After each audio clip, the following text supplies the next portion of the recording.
Ferrari's Bahrain disaster highlighted a ton of issues that the Italian squad must overcome if they want to hold a handle to Red Bull this year after their dominant showing at the season opener. But given the extreme supremacy of the Max Verstappen and Adrian Newey pairing that wiped out the competition last year, is that even conceivable? And why? Despite the enormous lead Red Bull has over Ferrari, does Frederic Vasseur seem so unfazed? Well, you're in luck, because we're going to dive right into that today. And be sure to watch the entire video if you want to learn about a significant resignation from the top technical executive at Ferrari that could be fatal for their title prospects. Fred Vasseur's first race as Ferrari team principal was marked by distress, disappointment, and a dubious defense of his team's performance. Red Bull cruised to a 1-2 finish in both qualifying and the race in Bahrain, a feat it hasn't accomplished since the end of 2013.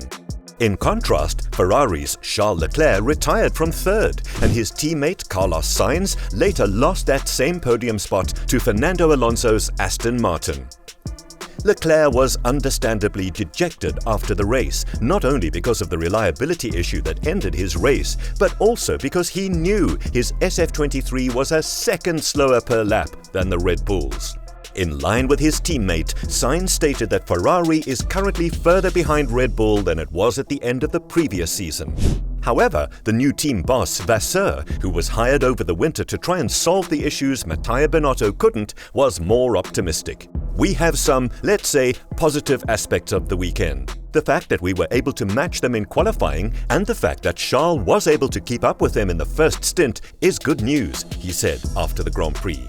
Vasseur's qualifying claim is generous to the car, which was 3/10 off Max Verstappen's pole position lap in the hands of Leclerc. Of course, Leclerc completed only one run in Q3 in order to save a fresh set of softs for the start of the race. It's safe to assume Leclerc had the ability to close that gap with another run, since he had, after all, been within a tenth and a half of Verstappen after both of their first attempts. But to say that they're matching Red Bull when that team had the advantage in practice and qualifying is a bit of a leap.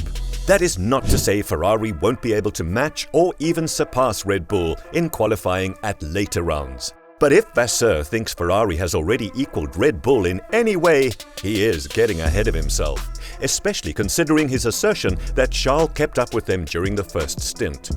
Leclerc overtook Perez at the start to take over second place, but he continued to lag behind Verstappen throughout the opening laps despite having an advantage, having started on new softs while both Red Bulls were on used tyres. In fact, during the first 11 laps at full racing speed, Leclerc lost ground to Verstappen by an average of 0.7 seconds per lap. Yes, he comfortably kept Perez behind him during that time, but that was likely because Perez knew he'd have a tyre advantage on his next stint, so he simply waited for that stint to make his move, something he decisively was able to do with an easy overtake down the inside of Leclerc at turn 1 in the next stint. Leclerc's second stint tyre disadvantage compared to Perez's was indicative of Ferrari's continued tyre degradation issue in its 2023 car. Vasseur dubbed the tyre degeneration as a game killer, as it meant Ferrari had to run 2 sets of hards in the race, while Red Bull only needed to use 1 set, in addition to 2 stints on softs. Sainz commented after the race that this shortcoming also hinders the Ferrari drivers' ability to engage in battle with their rivals. We had a Red Bull pulling away quite a lot, and it's what happened. We had Aston Martin finishing in front of the race, and it happened. It's our reality now, Sainz said. If we push as you saw in my battle with Fernando, it nearly cost me a position to Lewis Hamilton just because as soon as we push in this car on these tyres, you just go backwards and you start degrading. That is clearly our biggest point of weakness, and clearly Aston Martin and Red Bull are doing something with the tyres that we don't fully understand and that we need to find because it's costing us in the race. Even though it's just one post-race remark, Vasseur's assessment that they could match Red Bull is concerning, and it runs counter to what the drivers are saying about their performance. This is particularly worrisome because he is the team's new pragmatic leader, charged with making Ferrari a title contender. And from the outside looking in, it would appear Ferrari still hasn't accepted the magnitude of its performance gap with Red Bull this season. Another worrying development over the recent days was the resignation of one of Ferrari's most senior technical figures, who has already been linked with joining a rival Formula One team. You heard that right. According to reports, David Sanchez, director of vehicle concept at Ferrari and a highly esteemed member of the team's technical staff, has quit. Sanchez joined Ferrari 10 years ago from McLaren as its chief aerodynamicist. He worked under James Allison and then with Simone Resta, and was crucial to Ferrari's comeback after the hybrid era's sluggish beginning. Sanchez was an integral part of the design and development process and a member of the hierarchy that functioned without a technical director. Sanchez's departure is not believed to be related to their recent disappointments though, as he's rumored to be taking a sizable amount of time off before joining a British F1 squad. It puts Ferrari in need of a new senior member of the technical team at a time it needs to be assured in its development of the F1 23. Since senior members of other teams are unlikely to be available without serving gardening leave periods of their own, Ferrari will need to promote from within to fill Sanchez's position within the squad in the short term. To be honest, none of this looks good for Ferrari, and some believe that even if the Scuderia were to catch up to Red Bull this year, the reigning world champions would have already checked out in the championship fight. Former F1 driver Ralf Schumacher thinks as much, predicting a second successive double is on the cards for Red Bull. "I don't think so," the former Grand Prix winner told the media when asked if Ferrari could challenge for the titles. "I think it will take too long to close the gap, and that Red Bull time is already out of the picture unless, of course, there is technical bad luck. I would like it, but I fear this will be a relatively boring season. It will revolve around two fighting teammates." The pundit also ruled out Aston Martin making a play for the titles. Although Alonso finished third at the Sakir circuit and Christian Horner referred to them as the second strongest team, Schumacher thinks they still have a long way to go before they can be considered as real contenders. "I'm sure there will be races where they can't get all the potential out of the tyres," he said of Aston Martin. "We must not forget that it is still a relatively young team. In addition, Alonso cannot do everything with that car. They have to compete against an experienced Red Bull. That team has grown due to the battle with Mercedes. That process is ahead for Aston Martin." What I noticed was that Alonso was very strong at the end of the race with less fuel. The potential is there.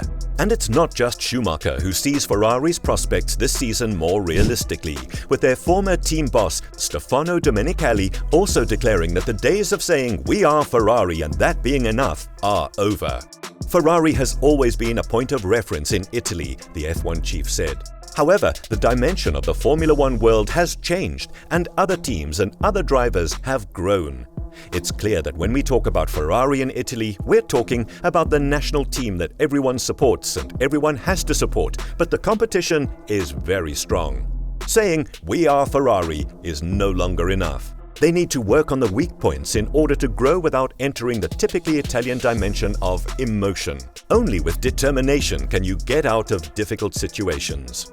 After just one race, you can't be emotional. You have to stay focused and go ahead with your head down and try to solve the problems. Gossip is zero. Also, because from what I saw in the 2 days of practice in Sakir, all the elements to be confident are there this year. But while rivals are worried Red Bull will win all 23 of this season's races, George Russell saying they already have the championship titles in the bag, Domenicali believes Ferrari's demise last year shows one cannot predict the outcome of a championship based on one race, or even three.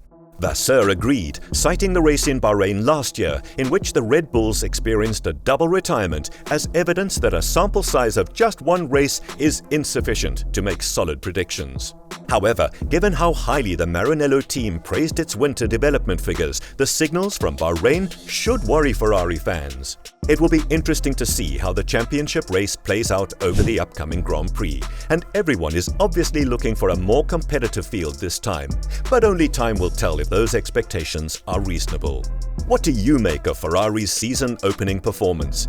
Is it too soon to predict Red Bull's dominance? Or is Verstappen's third crown already guaranteed? Please let us know in the comments section below. If you enjoyed the video, please consider liking it and subscribing. Be sure to click the bell icon to be notified of future uploads. Thanks for watching.